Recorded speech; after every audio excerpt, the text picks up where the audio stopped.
Hi, WTFemale here, and today we're going to be reviewing Ratchet and Clank Going Commando. Ratchet and Clank Going Commando was released on November 11, 2003, from the developers Insomniac Games.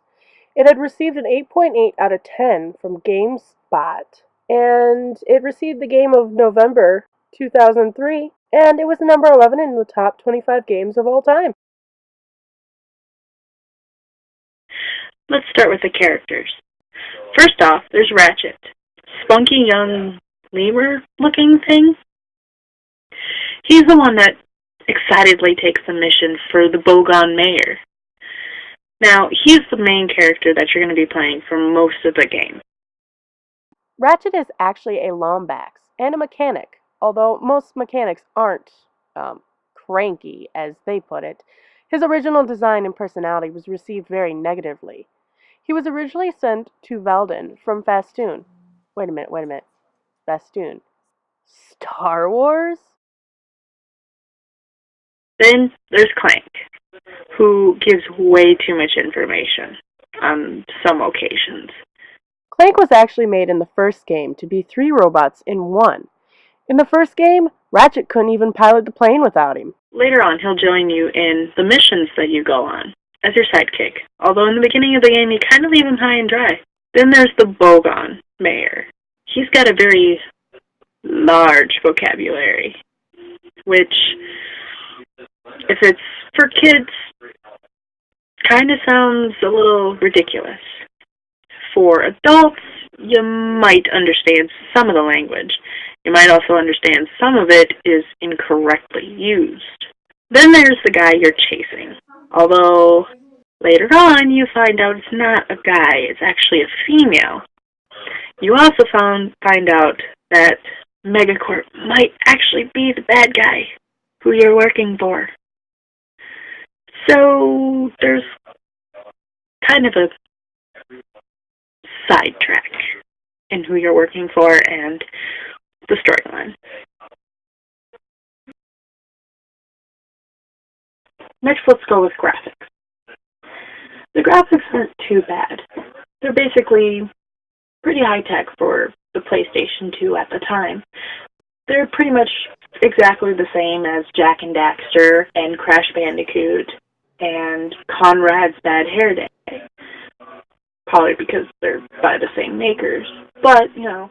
During the time when the PS first came out, these were actually pretty high-mil graphics. I like the fact that you can use some of your weapons as gadgets, too. That's kind of cool. But one of the weapons is definitely Jak and Daxter. Blitzgun. The aiming systems are pretty cool. Once you turn towards an enemy, if you're close enough, it automatically locks on and you can just shoot, which is quite nice when, you know, you're not sitting there aiming. Now, if you're used to first-person shooters, it might get a little annoying. And automatic lock-on might not automatically lock on the target you want, but, you know, it happens. It's easy to shoot. You just point and shoot. Now, the robot creatures in this game kind of look familiar, and they should. They're kind of like the ones in Jak and Daxter. Just saying. Now, some of the bad guys in this are kind of ridiculous, like the ones on the jungle. What are those? I mean, seriously. They just hop around and just hop. That's all they do. They just hop. I don't get it. You go into the menu, you can use gadgets and weapons. You don't have to figure out which button to change weapons or to upgrade, you know, and it's quite nice for someone who just wants to take it easy. Now, some of the things you can do on the video game is kind of cool. Like, they got slot machines for the bolts that you can get in order to buy weapons. And the buying weapons is kind of cool. They also added more mini-games that you can play, such as the rockets, the crane, or the hovercrafts. They also have an arena that you can play at that helps you win more bolts, upgrades for weapons, stuff like that. It's kind of cool. Now another cool thing is in order to get bolt, you can also destroy lampposts, barrels, and anything else that can basically break the bolt. And if wait, is that Jak and Daxter? Dude! Another throwback to Jak and Daxter, the woman who gives you the information and the different buttons to push in the beginning of the game is the exact same voice actor that does that exact same thing in Jak and Daxter.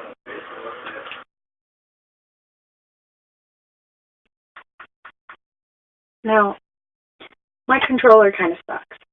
Some of the buttons stick, and I have to press really hard in order to shoot or jump. So I know it's not a game thing for this controller. However, when I did play it with a better controller, I did notice that it was kind of the same thing. I mean, I didn't have to press as hard. But sometimes when I would jump, my character wouldn't jump. Sometimes when I shoot, my character wouldn't shoot. So I ended up dying a lot. It kind of sucked. Meow. One thing I don't need to see, though, every single time I go to another planet, is the spaceship sequence. I mean, really? Can't I cut that? But no. Every single time, I see it. Once you travel to a planet, you shouldn't have to see it anymore. Meow.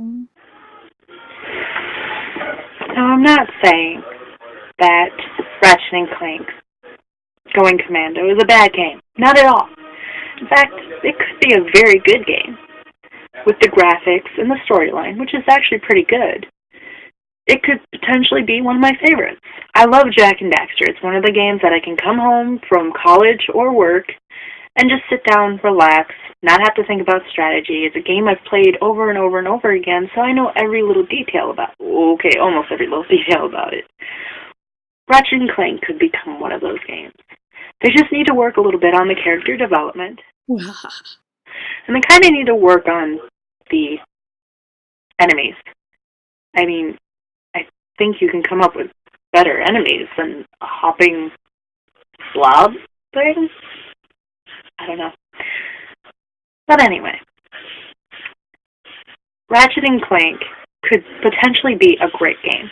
Graphics were great. Storyline, fabulous. Again, I picked out all of the little things that could be fixed a little. So stay tuned for more videos from WTFemale. Or if you like, you can go over to Flipside Reviews with my partner Cynic. More videos will be coming out soon.